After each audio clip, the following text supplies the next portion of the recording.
Well, we are talking about the great moment of Indian hockey first. The men's team ending in the podium, making a bronze medal finish at the Tokyo Olympic Games. And today, the Indian women's team did not manage to win their bronze medal match, but they have made a a very credible fourth place finish at the Tokyo Olympic Games. At this hour, I'm joined by the coach of the Indian men's hockey team, Graham Reid. Graham, thank you very much for joining us on the broadcast.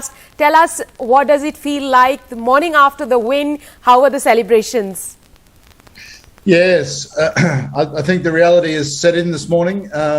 We went out and watched the. We had to get up early and go out and watch the girls play, and it was very disappointing, but also on the other hand, very inspirational. The girls played fantastic this morning, and you know that's elite sport where things can hang off a knife edge, and I think we saw the fighting spirit, if you like, of both teams in this Olympics on display today, and as you say, yesterday was a great day for us. What did you do to celebrate?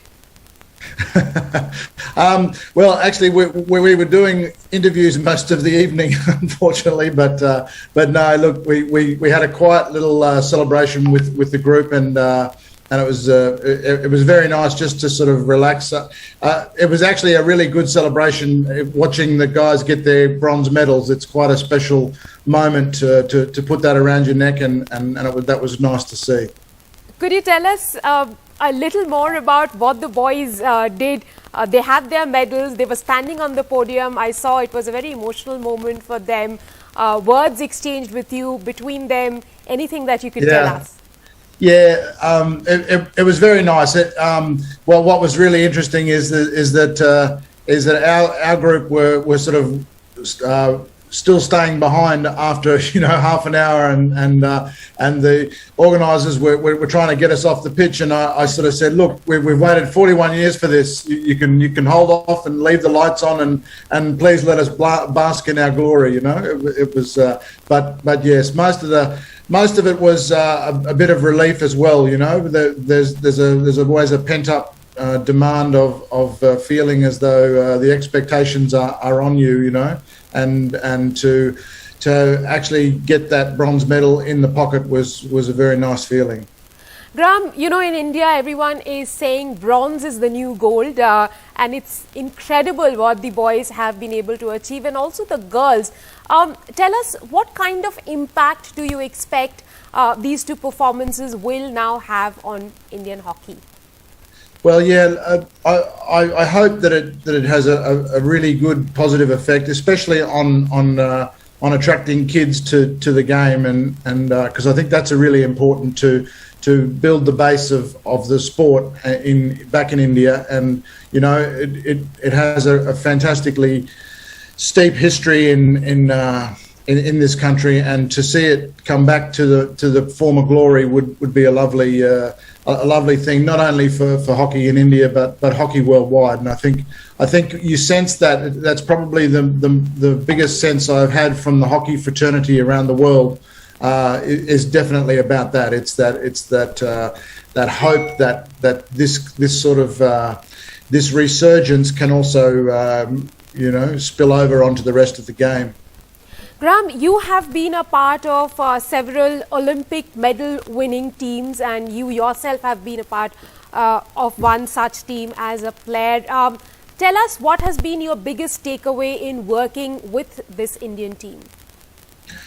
I think, to be honest, I think our last 15 months has had quite a big impact on this group, and I said it a number of times while we were locked up in various forms of quarantine during this period, that never underestimate what can happen with the bonding of a group when you go through some bad times, or at least some tough times together, and I think that's what you saw yesterday when we were 1-3 down or 3-1 down, and you saw that fighting spirit of wanting to get back. We got back to 2-3, back to 3-3, and of course, as a coach, it's very difficult to motivate them at that point. And I said before the game that it must come from within, and good teams and great teams find a next level when they are under pressure and under the pump. And I think you saw that. Yes, they in fact displayed remarkable resilience in this campaign. But coach, I'll have to ask you, everyone says that when this team have looked down and out, there have been moments of turnaround. You've gone up to them, you've told them something, and it has suddenly sparked a change. What were those little things that you were telling them in between? Oh, most of the time it's just reiterating the messages that we speak the whole time. And I've said it before and I'll say it again. It's really these last the last 2 years before a big event where most of the things that happen during that event are put into place. There's all the preparation, all the little fine details, and the concept that every moment counts. And for example, when you are 2 or 3-0 down or 3 goals down, then you just have to focus on the next one, and then you will find that the momentum brings. And you saw that with the girls today. They were 2-0 down. It looked like they were gone, and they got one back, they got another back, and then all of a sudden they're 3-2 up, and the game changes. So, that's the great thing about our game. Do you think with the girls today, where they really fell back was in the last quarter? Most of the last quarter, they only played with 10 players. Yeah, I'm not sure how long. It was off, and that's always a difficult thing to get the fine balance between having the passion and the willingness and the want to win to staying on the pitch. And we certainly suffered a little bit from that during the tournament, but I also think if you watch enough games, you will see that at some point, especially with the green card, that happens a lot these days in the game, and so you have to have good strategies for when you're at 10. Coach, one last question before I let you go. Please talk to me about the 2 walls of Indian hockey today. One is Srijesh and the other is Savita. Of course, everyone's calling them the rock stars of Indian hockey now. Yeah. Look, I think in any successful campaign, you need a really, really good goalkeeper, and I think the boys and the girls were lucky this tournament or these Olympics to have them both, and they work hard. They do a lot of extra work that a lot of the team doesn't see, and it's great to see them succeed. Thank you very much, Coach, for joining us on the broadcast, and wish you all the best. Thanks very much, madam.